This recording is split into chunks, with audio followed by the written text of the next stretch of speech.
padat kami bisa ke sini. Semoga semua kita dapat barokah dari kitab yang ditulis oleh beliau ini.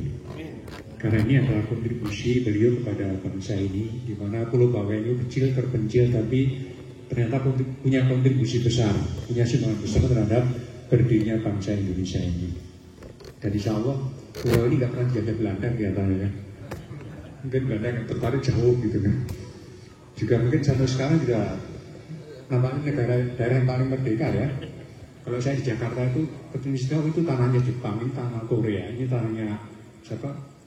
Macam-macam Amerika. Kalau di sini kan kelihatan tanah punya orang Bawean semua.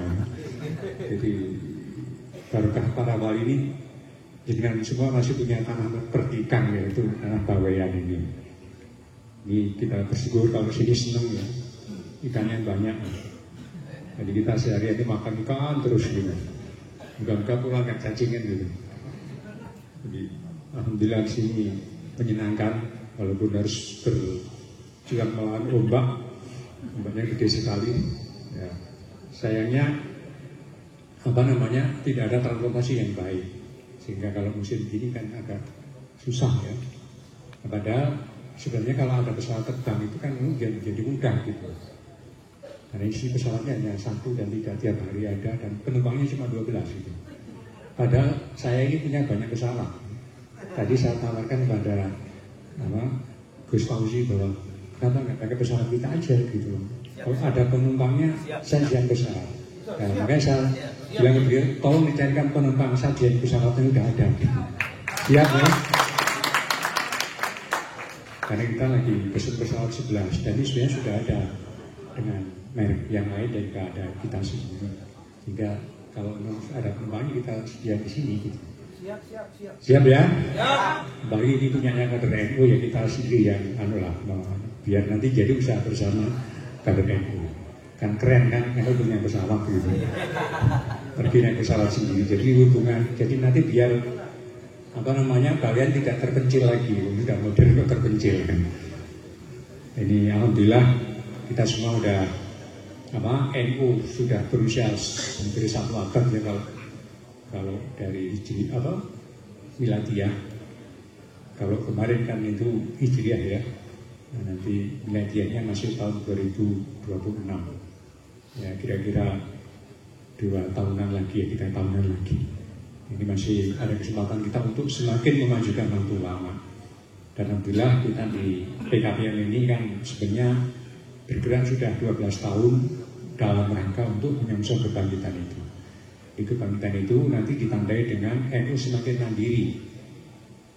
Pertama paling itu punya kantor, PJ-nya punya kantor, apalagi MBJ-nya ya, kalau ranting-rantingnya punya kantor. Kalau di Jawa kan sudah MBJ-nya sudah punya kantor semua, tinggal ranting-rantingnya. Ini semoga di Bawean juga lebih keras lagi karena daerahnya kecil ya. Nah itu kan pengeluarannya lebih mudah. Nah ini adalah nanti itu sebagai indikator kebangkitan NU. Gitu. Nah diharapkan juga punya pendidikan, kalau pesantren, punya sekolah sampai punya perguruan tinggi. Nah kalau perlu nanti juga punya rumah sakit minimal poliklinik lah gitu. Itu sebagai bentuk layanan kita pada masyarakat pada umat. Nah itu tujuan NU seperti itu. Nah ini dengan Kiai Mukri ini saya dapatkan barokah yang begitu banyak. Selama ini kalau kita menjelaskan tentang politik, tentang negara itu sumbernya itu ya tidak dari lokal gitu, sangat terbatas. Tapi dengan saya menemukan naskah beliau ini, saya baca, saya pelajari, dan bacanya juga susah. Itu tulisannya bahasanya bahasa Indonesia, bahasa Melayu bukan Indonesia, bahasa Melayu.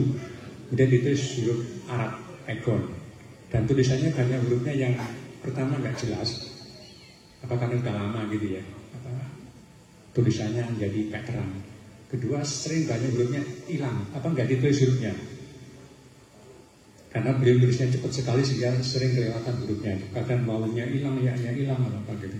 Kadang 2 huruf hilang, tapi kita kesulitan sekali. Jadi alhamdulillah dengan ketekunan tim ya, kita baca semalam paling banter 2 halaman itu. Karena diulang-ulang bacaan tadi benar nggak bacanya gitu. Itu pun juga masih kemungkinan salah yang terjadi. Jadi sulitnya membaca naskah kuno itu seperti itu. Manuskrip itu penting untuk kita lestarikan karena sejarah kita ada di situ, kekuatan kita ada di situ. Nah, ini terbukti dengan saya menemukan naskah ini, saya itu bisa kemana-mana. Sekarang ini PKPNU yang linier yang rutinan dan dilaksanakan PBNU. Nah, sekarang saya justru melakukan di luar. Saya banyak melakukan di perguruan tinggi negeri seperti UI dan bulan depan ini Brawijaya. Itu dosennya harus PKPNU semua di sana itu di UI itu. Tidak hanya itu, mahasiswanya juga. Jadi kalau kita PKPNU di UI itu mahasiswanya harus ikut semua dan ini masuk perkuliahan, jadi intrakurikuler. Jadi kalau mereka nggak ikut itu nggak akan lulus ujian gitu. Nah, ini rupanya ditiru juga oleh Brawijaya begitu. Dulu kan hanya dosennya sudah 7 angkatan. Nah, sekarang mau diturunkan mahasiswanya ikut. Nah, ternyata bahan-bahan seperti ini jadi sangat penting.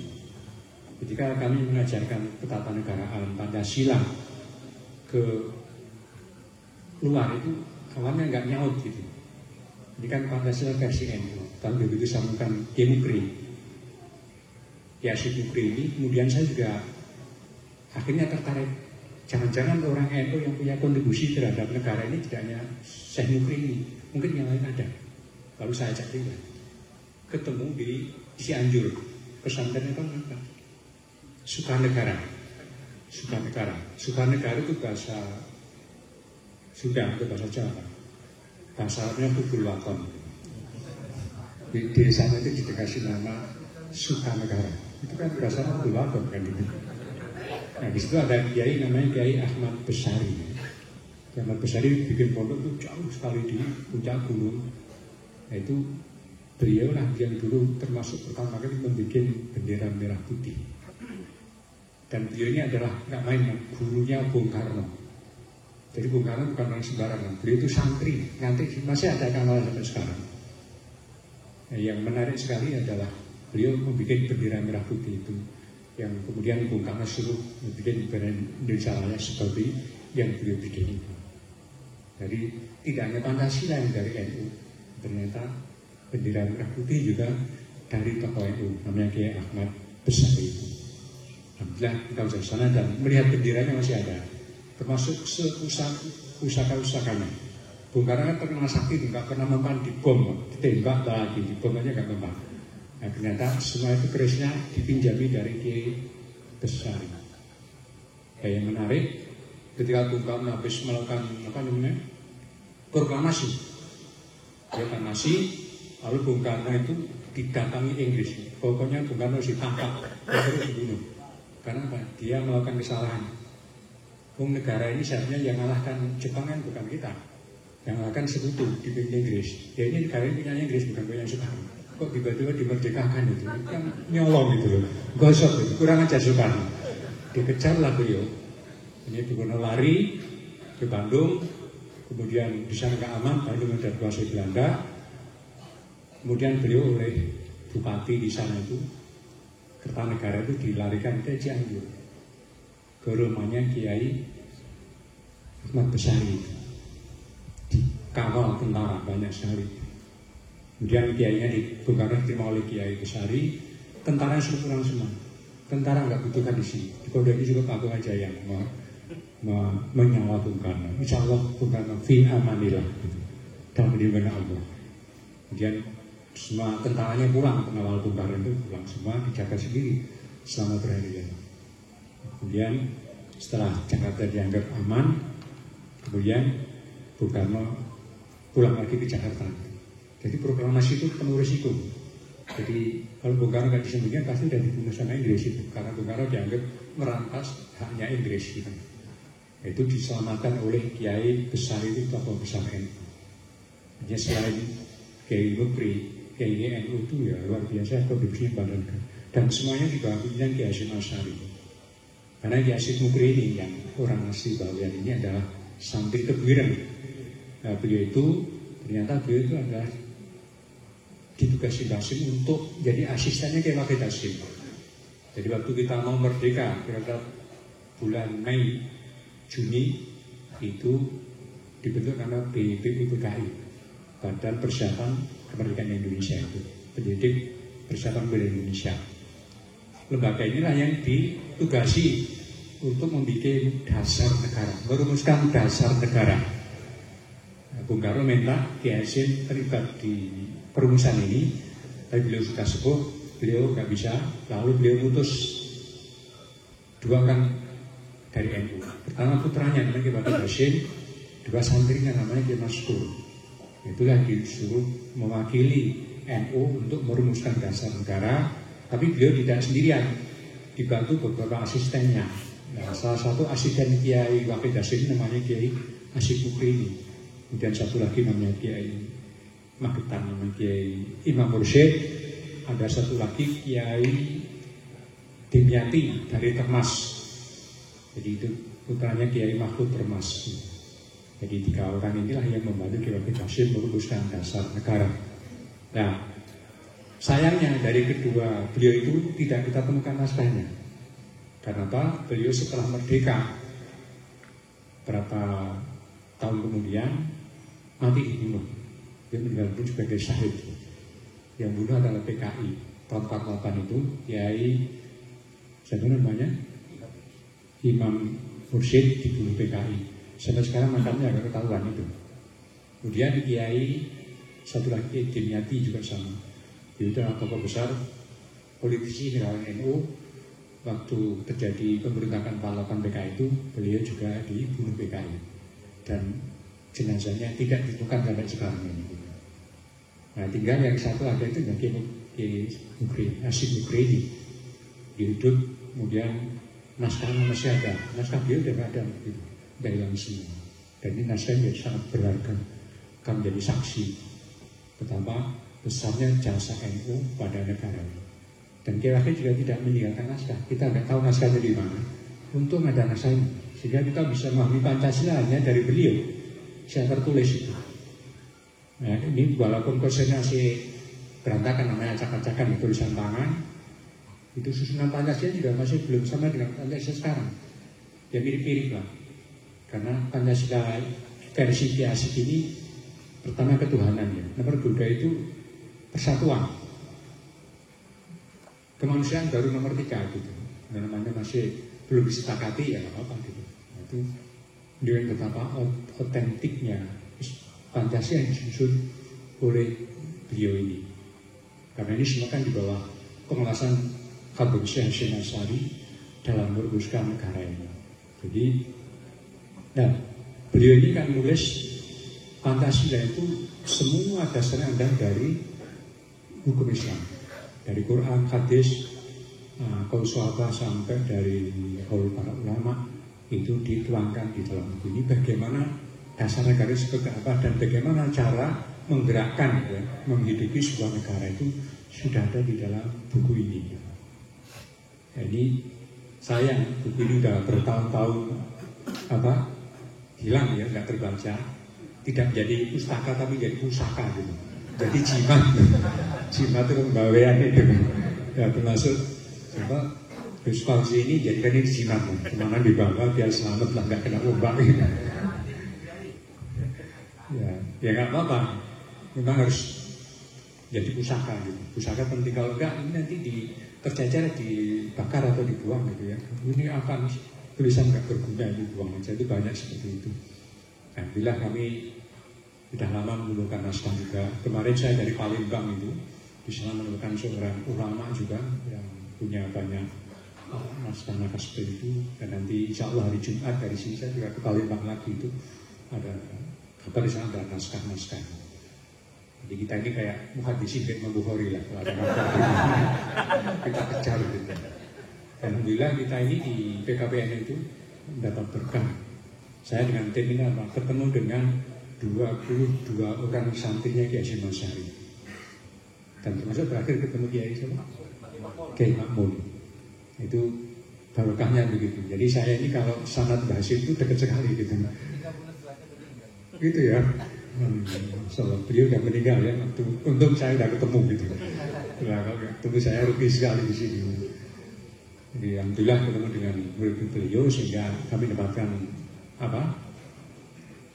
hadis atau kabar lah dari mereka tentang Hasyim itu lebih otentik karena langsung dari santri-santrinya sendiri, baik itu yang ada dari Sumatera, ada dari mana-mana, itu alhamdulillah nyebar kemana-mana.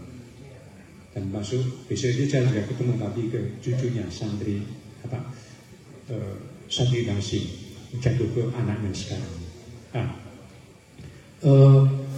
itulah sebenarnya Nahdlatul Ulama nanti kelihatan. Jadi yang kita lihat bukan Kiai Mukri aja di sini. Nanti kita lihat Nahdlatul Ulama dan juga Ahlussunnah wal Jamaah. Jadi sebenarnya diperjuangkan Nahdlatul Ulama adalah bagaimana supaya itu bisa berjalan. Jadi perjuangan ini adalah isu Islam wal Muslimin. Nah, Islam kita bukan Islam sembarang, tapi Islam Sunnah wal Jamaah. Itu yang diperjuangkan para ulama wali-wali dulu.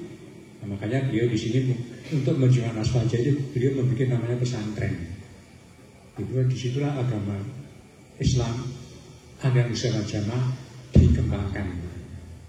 Nah, dengan pesantren yang kemudian dibentuk menjadi lembaga pendidikan yang ternyata luar biasa pengaruhnya, cepat sekali berpengaruh. Yang disebut Islam di Nusantara itu berkembang tanpa perang itu karena kehebatan para wali, yaitu membuat pesantren-pesantren yang banyak di mana-mana itu, sehingga terbentuklah pesantren pusat pengembangan usaha jamaah. Akhirnya apa? Terbentuklah masyarakat Ahlussunnah wal Jamaah. Jadi nggak hanya pesantren yang harus baca, masyarakat dari Ahlussunnah wal Jamaah. Padahal dulunya nggak karuan, ada agama Hindu, Buddha, penyembah berhala, ada semua di sini. Alhamdulillah dengan kegiatan para ulama itu mereka jadi masyarakat Ahlussunnah wal Jamaah. Besar sekali jumlahnya karena metode dakwahnya yang luar biasa itu. Nah, ya ternyata lama-lama masyarakat Nusantara jadi aswaja semua. Yang Hindu Buddha udah pada berkurang semua. Aliran Islam lain juga minggir semua. Ada dulunya ada Syiah, ada macam-macam, minggir semua. Tinggal Ahlussunnah wal Jamaah. Nah, Ahlussunnah wal Jamaah sudah membesar inilah. Lama-lama juga digerogoti oleh kelompok lain. Ketika penjajah datang, ada kristenisasi, dan ada gerakan Wahabi, ada gerakan komunis, ada gerakan Syiah, kemudian ada gerakan Ahmadiyah. Kesini semua datang dari luar. Nah, itulah kemudian bagaimana untuk menyelamatkan komunitas jamiah Ahlussunnah wal Jamaah ini. Maka Kiai Hasyim membuat bentengnya Ahlussunnah wal Jamaah, namanya Nahdlatul Ulama. Jadi NU itu dibikin untuk membentengi orang-orang Ahlussunnah wal Jamaah ini agar tidak digerogoti oleh kelompok-kelompok dari luar tadi. Ada yang komunis, ada yang kristenisasi, ada yang wahabinisasi, ada yang syiahisasi, ada yang ahmadiyahisasi. Alhamdulillah dengan ibadah ini kita jadi aman, sehingga jamiah NU jadi aswaja yang dikeluarkan menjadi sangat besar, lebih besar sekali. Nah, inilah yang kemudian kita menjadi kuat menghadapi Belanda. Zaman Belanda ini kita tidak bebas. Kita mau pengajian nanti harus izin. Izin pun dibatasi, peserta tidak boleh 50 orang. Gitu. Membikin sekolah juga banyak aturan. Gurunya harus dapat izin dari Belanda. Kalau tidak dapat sertifikasi dari Belanda, nah itu dianggap sekolah liar. Maka ada aturan sekolah liar gitu, ordonansi sekolah. Sehingga sekolah liar maka itu boleh dibubarkan. Mau apa aja susah itu. Nah, disinilah kemudian Kiai Hasyim dan para ulama yang berpikir, oh, ternyata untuk melakukan melindungi Ahlussunnah wal Jamaah itu tidak cukup hanya dengan NU. NU Islam sudah sangat berjasa, tapi dalam hal menghadapi kekuatan bangsa lain, negara lain, ya, karena yang namanya penjajah dari Inggris, Belanda, Perancis, Jerman, itu Portugis itu menjajah kita. Nah, kalau kita hanya NU nggak cukup. Maka Kiai Hasyim dengan mengutip pandangan Imam Ghazali, la yutimu din illa bi tauhid. Jadi agama tidak sempurna kalau tidak dilengkapi dengan kekuasaan atau negara. Itu dawuhnya Imam Ghazali di dalam kitab Ihya. Nah, Kiai Hasyim merasakan bahwa kalau kita nggak punya negara-negara masih kuasai orang lain, biasa nggak akan sempurna. Kita mau ngaji aja susah, bikin pondok susah, dakwah nggak bisa, haji dipersulit. Makanya la yutimuddin illa bi tauhid, illa bil mulk. Jadi tidak mungkin agama sempurna tanpa adanya kekuasaan.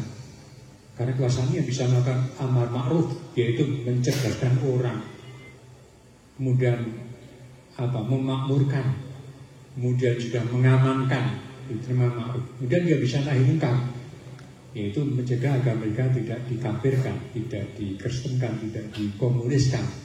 Itu bentuk nahi mungkar. Nah ini untuk NU-nya perlu ditopang oleh kekuatan yang lebih kokoh, lebih kuat, namanya kekuasaan, namanya negara. Maka Imam Ghazali selanjutnya adalah ketika negara agama tidak kuat tanpa negara, maka dia menyebutlah ad-dinu wal-hukum tahu amani. Jadi agama dan negara itu satu saudara kembar. Ad-dinu aslun wa mulku harisun. Jadi agama sebagai substansinya dan isinya, sementara pemerintah atau negara itu adalah penjaganya. Jadi jelas agama negara didirikan untuk melindungi, menjaga agama. Menjelaskan. Makanya wajib hukumnya orang mendirikan negara. Makanya ketika Belanda mau menyerbu kita, Hasyim Asy'ari mengeluarkan fatwa jihad, resel jihad. Wajib hukumnya perang melawan Belanda untuk membela negara. Nah, itu kemudian jadi hari santri itu ya, resel jihad 22 Oktober 1945. Jadi mendirikan negara melawan penjajah itu tidak hanya wajib, tapi fardu ain bagi semua orang yang mampu. Itu sampai begitu. Jadi fardu ain hukumnya membela negara itu, mendirikan negara itu. Ini dan setelah kemudian terjadi perang besar untuk melawan Belanda, melawan Inggris, melawan Sekutu. Ini terjadi, maka Indonesia menjadi negara yang merdeka karena perjuangan para ulama, fatwanya para ulama. Bung Karno dulu nggak berani melawan Inggris itu. Karena apa? Inggris itu kan memang secara hukum internasional harusnya yang masih Indonesia. Setelah jatuh dari tangan Belanda, akhirnya diambil oleh Inggris itu. Tapi oleh Hasyim tidak boleh menyerah. Walaupun kita belum punya tentara, jangan khawatir, kita punya Hizbullah, kita punya Sabilillah, harus kita lawan. Makanya terjadilah perang. Setelah resolusi itu terjadi perang besar 10 November itu. Dari mulai Oktober berpuncak November itu, sehingga terjadi perang besar. Setelah Indonesia, kemerdekaan Indonesia dipertahankan. Dan elemen terpenting adalah para ulama, para kiai. Dan ternyata para ulama tidak hanya berperan dalam perang secara fisik, tetapi juga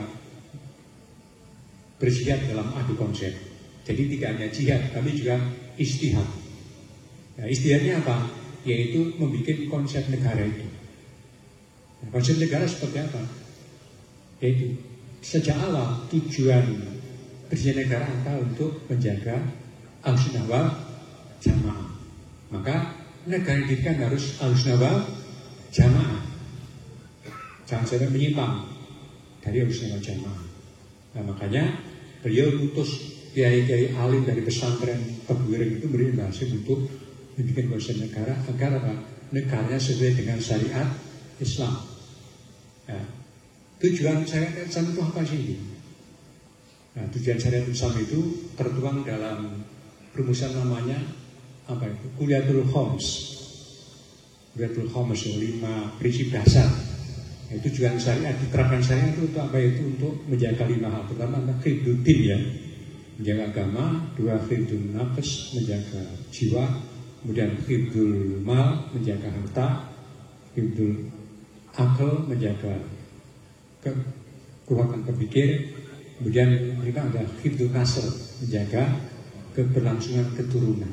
Tujuan syariat seperti itu. Nah, bagaimana tujuan syariat diterapkan dalam sebuah negara? Nah, itulah beliau mengkonsep. Nah, salah satu yang disusun konsep ya Kiai Hasyim Mukri membantu Kiai Bakri Hasyim, karena yang berbicara sebagai ini juru bicara Kiai Bakri Hasyim gitu. Nah, ini konsep dengan sangat rapi, dasar Qur'annya ini, hadisnya ini, dan kalau ulamanya seperti ini, Imam Ghazali seperti Imam Marfi seperti ini. Nah, itu dirumuskan di sini, kemudian dipidatukan, disampaikan oleh Kiai Wahid Hasim dan Kiai Maskur di sidang BUPKI, sehingga terjadi bisa seperti ini. Nah, seluruh Maqadirus Syar'i yang 5 tadi itu tidak main-main, dituangkan dalam konstitusi, dalam undang-undang dasar.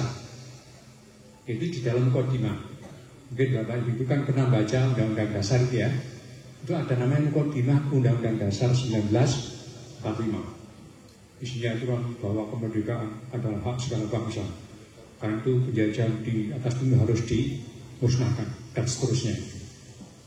Nah, dari situlah kemudian beliau dengan sangat canggih memasukkan Maqasidus Syar'i di dalam Muqaddimah Undang-Undang Dasar. Makanya dikatakan bahwa negara Indonesia merdeka berdasarkan ketuhanan yang Maha Esa. Misalnya Hinduddin. Kemudian negara kita bertujuan untuk menjaga seluruh tumpah darah, menjaga seluruh tumpah darah. Itu artinya apa? Hifdzun nafas. Kemudian tujuan berikutnya adalah untuk menciptakan kesejahteraan umum. Itu namanya hifdzun nasab. Kemudian tujuan yang berikutnya adalah mencerdaskan bangsa. Itu hanya hifdzul aql dan seterusnya, dan ikut menertibkan perdamaian dunia, yaitu hifdzun nasab itu. Jadi betapa canggihnya para kiai dulu, termasuk Kiai Bukhari ini, memasukkan Maqasidus Syar'i ke dalam Undang-Undang Dasar 1945. Pertama yang tertuang di dalam Muqaddimah. Jadi jangan main dengan Undang-Undang Dasar itu. Makanya di Al-Indah itu sebenarnya bahwa berkat rahmat Allah yang Maha Kuasa, maka dengan ini Indonesia menyatakan kemerdekaan. Langsung dibuka dengan kalimat seperti itu. Itu kalau tidak tidak mungkin Muqaddimah itu. Namun dari situlah kemudian Maqasidus Syar'i itu dituangkan dalam tujuan bernegara, menciptakan menjaga agama, berketuhanan yang Maha Esa, kemudian menciptakan kesejahteraan umum, menjaga keselamatan bangsa, mencerdaskan bangsa, menjaga keselamatan dunia dan seterusnya. Itu adalah Maqasidus Syar'i. Tapi betapa piawainya kayak gitu. Jadi orang lain tidak tahu bahwa itu syar'i. Dikira Pancasila itu sekuler gitu loh. Dikira Undang-Undang Dasar 45 itu sekuler. Padahal itu sangat syar'i. Nah itu kehebatan Kiai Mukri merumuskan ini. Nah rumusan dasarnya Qur'ani sekali, Islami sekali, tapi begitu dijadikan di sana itu dirumuskan bisa diterima orang lain. Dan bagaimana Undang-Undang Dasar itu bisa diterima oleh orang Kristen, oleh orang Hindu, oleh orang Buddha, oleh orang Konghucu, itu bisa diterima. Padahal itu undang-undang syariat isinya itu. Makanya di dalam Pancasila itu kalau pernah kita kaji kembali Undang-Undang Dasar 45 itu hampir semua isinya itu ya hukum Islam. Misalnya contoh pasal 33, pasal 3 itu ada ayat yang bilang bahwa bumi, air, dan alam yang terkandung di dalamnya dikuasai negara dan digunakan sebesar-besar untuk kepentingan rakyatnya. Nah, ini ternyata sebuah hadis. Ada hadis yang berbunyi An-nasu surakaun fi talatin. Dari manusia itu harus bekerjasama dalam 3 hal. Tidak boleh monopoli, tidak boleh sendiri-sendiri. Itu apa? Pertama, al-ma'. Jadi air itu tidak boleh dimonopoli. Makanya menurut fikih, kalau kita lagi haus atau lagi pengen mandi, kalau ke sumur itu tidak perlu izin. Ngambil aja nggak apa-apa gitu. Menurut hukum begitu. Tapi kan menurut hukum Sunan Santun harus izin lah. Mereka kan juga yang gali, mereka yang kasih pagar gitu. Tapi secara hukum air itu punya bersama, tidak boleh dimonopoli. Jadi airnya tidak haram itu, cuma nggak sopan aja gitu. Kedua, al-kalahu, an-naru, itu bahasa sekarang itu energi. Energi itu tidak boleh dimonopoli. Api itu, kalau sama misalnya lagi lewat di jalan, obornya mati, kemudian ada orang obor yang hidup, kita nyimpen aja, nggak usah, nggak dosa itu, nggak gosot juga nggak itu, cuma nggak sopan aja. Tapi itu boleh, nggak haram, nggak dosa gitu. Karena nggak boleh dimonopoli api itu. energi, itu minyak, batu bara, enggak monopoli. Yang ketiga adalah alkala. Alkala itu sebenarnya pangan. Kalau dulu kan rumput ya itu suket gitu, alkala. Tapi sebenarnya pangan. Apa itu beras, gandum, jagung itu nggak boleh dimonopoli. Itu kemudian itu diterjemahkan oleh kiai-kiai, termasuk Kiai Hasyim ini dalam pasal 333 itu, bahwa bumi ada luas alam yang terkandung dalamnya dikuasai negara, artinya untuk umum dan digunakan sebesar-besar untuk kepentingan rakyatnya. Jadi kan luar biasa. Ada Quran, hadis, kaul ulama itu dimasukkan di ijma qiyas. Quran, hadis, ijma qiyas itu dimasukkan klub di dalam Undang-Undang 1945. Tapi dengan bahasa budaya, sehingga mereka tidak tahu bahwa ini Islam gitu. Jadi kan strateginya para wali, yaitu kehebatan NU itu. Para kiai dulu kan sebenarnya turunan wali kan itu. Ya, itu turunan Sunan Giri, Kiai Wahab itu turunan Sunan Ampel. Makanya mungkin Kiai Mukri juga sama itu turunan wali siapa kan gitu nah, itu beliau bisa mengikuti jejak para wali dalam mengislamkan tanah Jawa, mengislamkan Nusantara dengan cara tidak menyinggung orang lain. Dia tidak tahu bahwa ini Islam gitu. Makanya dulu bentuk masjid itu nggak boleh kayak masjid sekarang itu, ada menaranya, ada kupangnya. Dulu bentuknya masjid ya kayak gini, jelek-jelek kayak gini.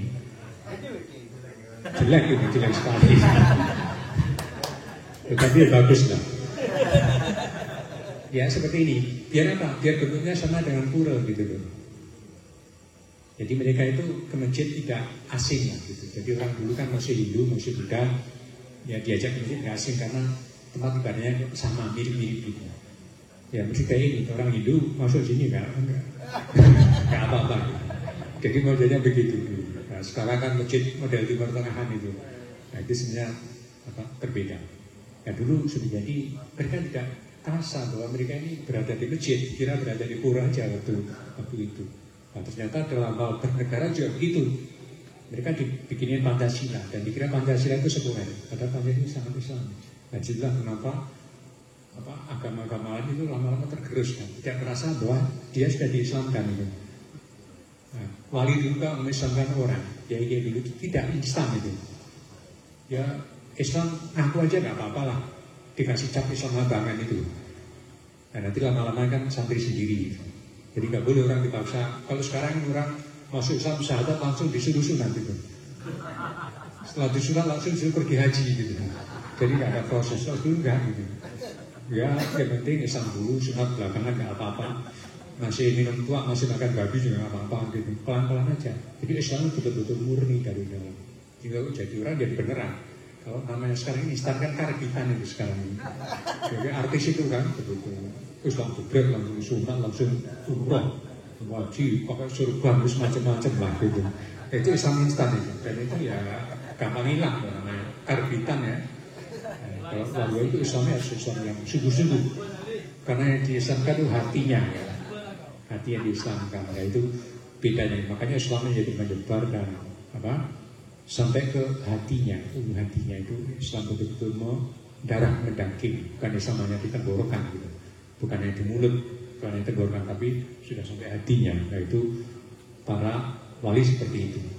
Sehingga para ulama pengikut para wali ini, Kiai Hasyim Asy'ari, Kiai Wahab, Kiai Wahid Hasyim, Kiai Mukri, Kiai Dimyati, Kiai yang lain itu membawa itu, sehingga mampu menciptakan dasar negara yang tidak mencolok, yang bukan syariat Islam, tapi isinya Islam semua gitu. Jadi Islam itu jadi kayak garam, masuk ke dalam sayur atau ke dalam masakan apa, kan tidak kelihatan. Atau seperti gula, masuk ke dalam kue nggak kelihatan, tapi rasanya tetap ada gitu. Nah, ini adalah strategi para ulama kita dalam menyebarkan agama Islam terutama Indonesia macam dan bisa masuk jadi konsep negara.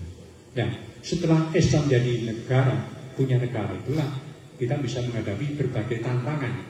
Kita bisa bikin lembaga pendidikan, bisa membuat tatanan politik yang adil, kemudian bisa melakukan dakwah, membangun hukum dan sebagainya. Itu karena kita punya negara sehingga bisa amar ma'ruf, yaitu mencerdaskan bangsa, memakmurkan, kemudian juga melindungi dan menyelamatkan. Juga bisa melakukan nahi mungkar, yaitu menjaga mereka dari kekuasaan orang-orang yang mungkar. yang melakukan kejahatan kepada kita sehingga negaranya tidak aman. Nah itu yang dilakukan mereka. Itulah tujuan mereka bikin negara tadi. Jadi ya ini penting kaitannya dengan kita akan masuk tahun politik. Tahun politik 2014 itu ya kita harus tetap pegang ada Ahlussunnah wal Jamaah. Itu harus tetap diterapkan di dalam kita bernegara. Dan berpancasila harus kita isi dengan Pancasila negara. Bahkan Ki Hasyim Nursi mengatakan bahwa kalau kita berpancasila tanpa didasari pada yang empat itu maksudnya Al-Quran, hadis, ijma, dan qiyas, itu akan rapuh dan akan terombang-ambing jalan dan akan runtuh. Itu nasihat beliau seperti itu, terkuat di sini. Jadi Islam, Pancasila harus dipahami secara Islam. Karena Islam nggak akan sampai pada dasarnya, karena agama Islam. Makanya karena Pancasila dirumuskan berdasarkan makhluk besar itu, Indonesia sekarang jadi negara yang paling banyak undang-undang syariatnya. Kita ini bukan negara Islam, kita ini negara Pancasila, tapi punya undang-undang syariat yang sangat banyak, melebihi negara Islam. Seperti Pakistan kan negara Islam resmi itu, kemudian Sudan, Somalia, terus Iran, termasuk Malaysia. Itu negara Islam resmi. Tapi apa? Mereka nggak punya undang syariat yang sebanyak kita. Kita ini punya undang-undang wakaf, undang-undang haji, undang-undang pesantren, undang pendidikan, pernikahan, macam-macam itu. Undang syariat semua. Nah, karena apa? Memang karena induknya itu syariat itu. Undang-undang syariat tadi. Bukan undang syariat, makanya anak turunnya jadi syariat. Nah, itu seperti itu gitu. Nah, ini betapa orang baik yang memberi ini jasanya sangat besar. Nah, kalau ingin tahu dasar Islam yang mana, dibaca buku ini nanti. Qurannya ini, hadisnya ini, kolom lama ini, kolom sahabatnya ini, itu ada semua. Nah, baru ngerti Pancasila nanti itu. Nah, setelah ini saya baca itu, saya nyatakan di perguruan tinggi. Itu tertarik. Oh, ternyata Pancasila seperti itu ya. Oh, tentang NKRI seperti itu gitu. Malah tertarik gitu. Makanya saya sekarang banyak diundang untuk mencerahkan tentang Pancasila. Malah bukan di NU, malah di perguruan tinggi umum, di TNI, di Polri, sangat tertarik. Oh, ternyata Pancasila seperti itu ya. Bahkan pertama kami ragu-ragu ketika disuruh ngajar mahasiswa yang masih milenial kan, anak-anak milenial itu tak tertarik dengan Pancasila.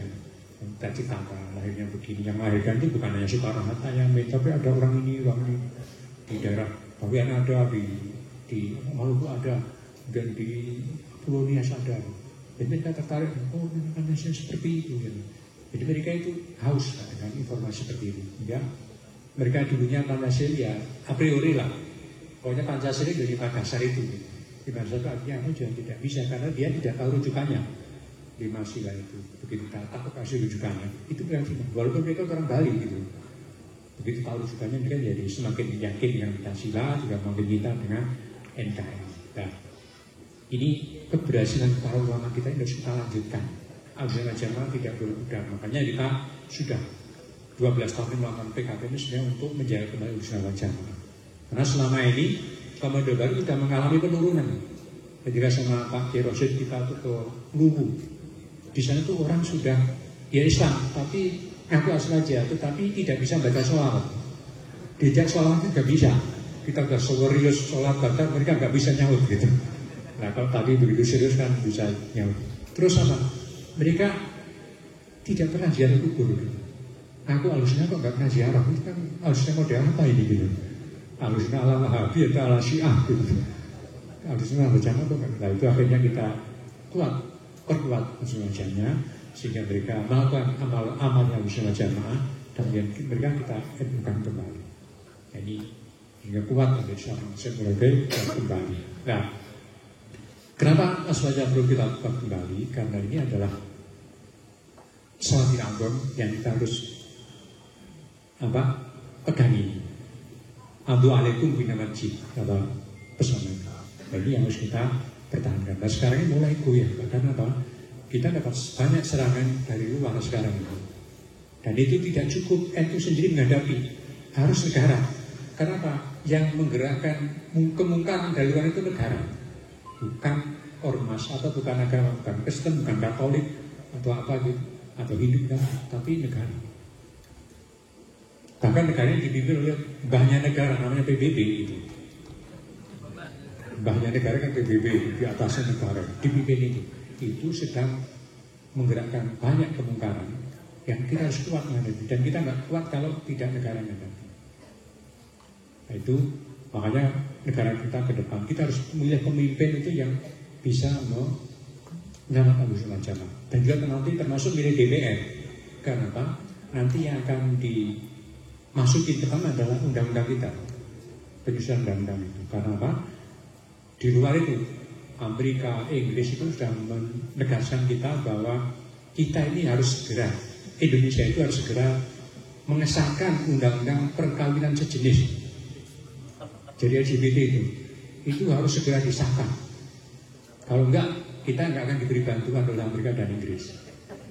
Bahkan kemarin Presiden Biden itu mau ngirim utusan untuk ngecek apa Indonesia masyarakat sudah menerima LGBT belum. Gitu. Terus mereka yakin harus segera mau menerima. Gitu. Ini yang nyuruh itu Amerika dan Inggris. Kan berat ini. Yang nyuruh itu negara besar. Dan itu didukung oleh PBB. PBB sudah menyatakan bahwa Indonesia harus segera melakukan. Kalau enggak nanti Indonesia tidak dianggap negara yang demokratis. Gitu. Kemudian ada lagi bahwa penistaan agama itu dibolehkan. Dibolehkan. Jadi Indonesia kan ada undang-undang yang anti penistaan agama, ada undang-undang. Itu harus dihapus. Karena penistaan agama itu bagian dari HAM, dari demokrasi. Kayak di Swedia itu loh, orang bakar Quran boleh, menghina Nabi Muhammad boleh, kemudian itu seperti itu. Kita harus seperti itu gitu. Kalau kita belum membolehkan orang menghina agama, menyebut bakar Quran, itu belum demokratis gitu. Masih melanggar HAM. Begitu. Nah, kita harus segera mengesahkan undang-undang itu gitu. Kalau enggak ya kita nggak dibantu, nanti nggak boleh itu. Kita dapat beasiswa ke luar negeri nggak boleh. Jadi, banyak hal seperti itu kan. Ini kekuatan internasional ini itu mempunyai prinsip yang berbeda dan harusnya bertentangan. Misalnya barang haram dihalalkan, yang halal diharamkan, bahkan yang haram diwajibkan itu. Kayak LGBT itu di sana tidak hanya diharuskan, tapi diwajibkan. Contohnya apa? Ketika bulan LGBT kemarin itu, aktivis LGBT sudah masuk sekolah, ke sekolah mengajari anak-anak SD itu untuk memperkenalkan LGBT. Dan nanti negara itu juga tidak boleh ya, menetapkan mengajarkan agama pada anak-anak, karena biar nanti milih sendiri. Nah, termasuk nanti itu kita ini tidak boleh menentukan jenis kelamin anak. Misalnya bikin apa itu akte kelahiran itu loh, sama dengan jebret, rocot dilihat itu nggak boleh. Ini laki-laki perempuan nggak boleh kan? Misalnya laki-laki biarin aja nanti dikosongin gitu. Nah, nanti anak ambil dewasa suruh milih jenis kelaminnya sendiri gitu. Jadi misalnya saya mau jadi laki-laki atau perempuan terserah saya gitu. Dan sekarang banyak orang yang punya jenis kelamin, kan? Bebas kelamin itu ada itu. Nah, ini kan kemungkaran yang didesakkan oleh negara Inggris, Perancis itu memaksa Indonesia itu segera menandatangani itu. Jadi kan berat. Makanya yang lawan tidak bisa hanya NU saja, harus pemerintah negara. Di situ negara itu ada pemerintah yang DPR. Jadi DPR-nya itu dipaksa untuk segera mengesahkan undang-undang itu. Nah, kalau kita milih DPR-nya yang tidak sesuai dengan saja, pasti akan segera mengesahkan itu. Oh, itu disahkan internasional. Dan ada duitnya lagi gitu. Kemudian ada contoh lagi ya, namanya rokok itu kan barang halal, paling banter makruh lah menurut NU itu ya. Tapi rokok kan tidak haram itu. Berapa tahun rokok kan haram itu, karena itu ada kemasannya itu. Nah, kalau ada ormas yang mengharamkan rokok, itu karena dibayari gitu. Bukan karena hukum gitu.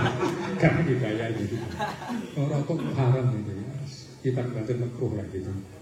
Nah, kalau orang sakit, yang sakit merokok haram ya boleh dong. Nasi aja orang yang sakit ya haram makan nasi kan. Ya nanti gak usah rokok kan gitu. Nah, itu dipaksakan. Nah, justru rokok itu haram-haramkan, sementara homer itu dipaksa-pasarkan. Coba kalau kita masuk bandar, begitu masuk jebret itu toko homernya segede ini, toko minuman keras itu. Ketika kita masuk barang maupun mau keluar bandar, ketemu itu. Sementara rokok itu tidak dijual di bandaran. No smoking gimana? No smoking. Padahal silakan kalau kita mau minum homer itu mereka sudah seperti itu. Dan ini sudah dipaksa oleh kita. Nah, Ya, satu-satunya masih bisa bertahan kita. Pak. Kristen sudah tidak bisa bertahan. Semua negara Kristen sudah mengalahkan LGBT. Semua negara Kristen di Barat sudah membolehkan penistaan agama. Dan orang sendiri yang di sini malah bingung, waduh, untung ada Islam ya, masih ada yang membentengi moral agama.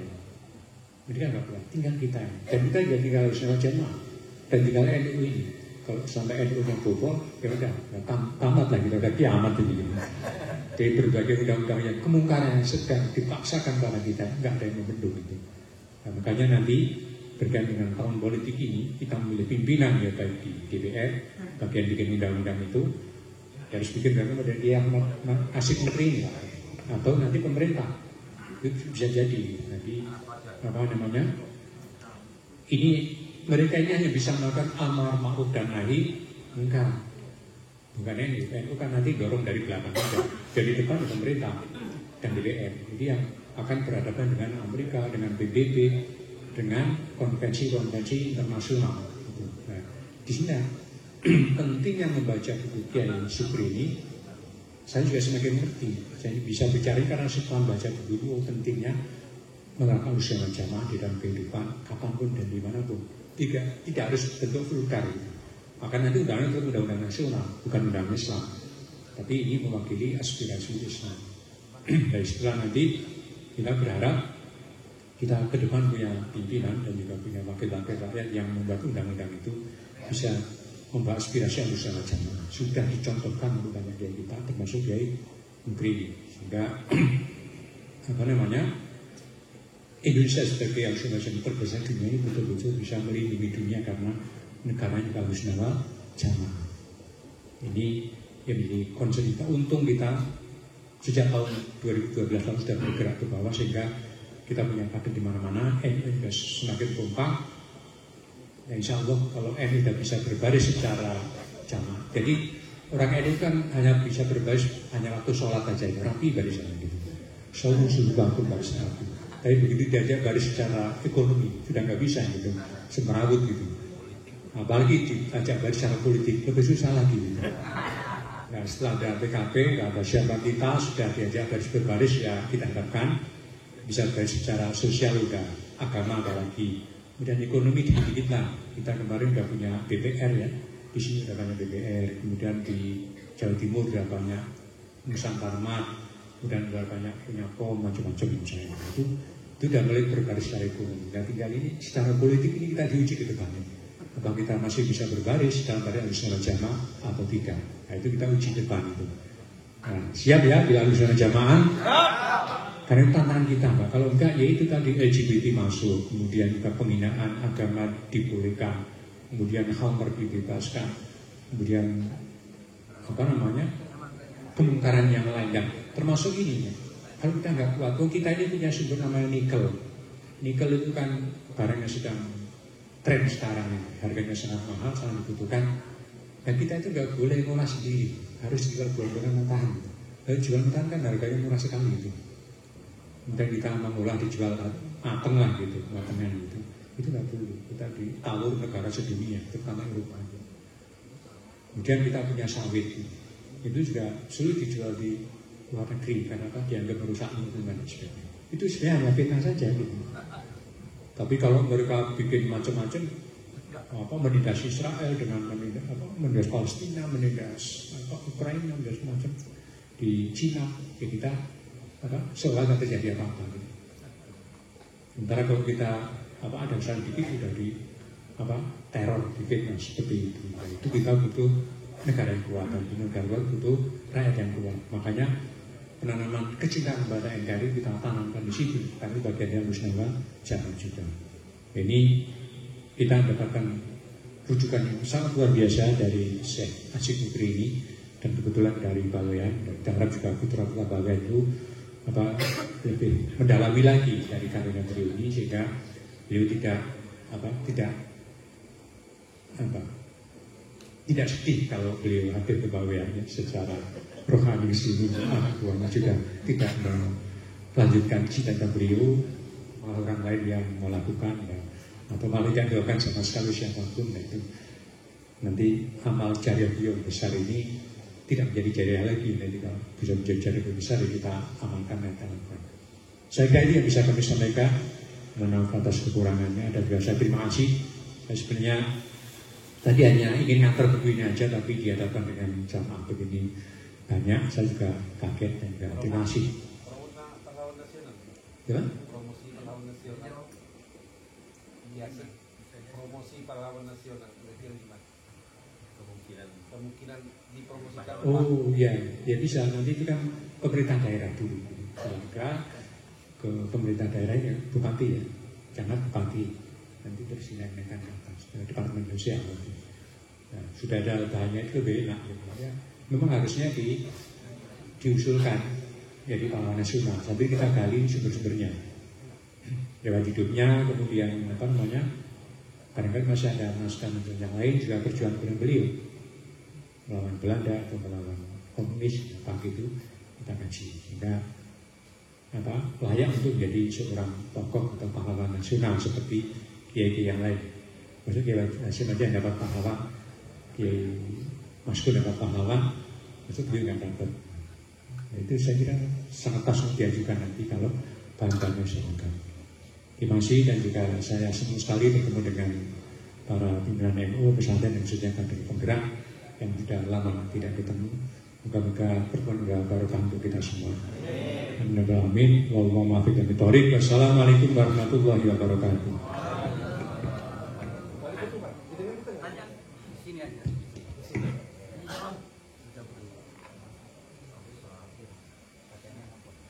Matikan lampu. Matikan lampu. Yang lampu dari apa? Ada yang nyala kan? Ini ya sini aja yang nyala.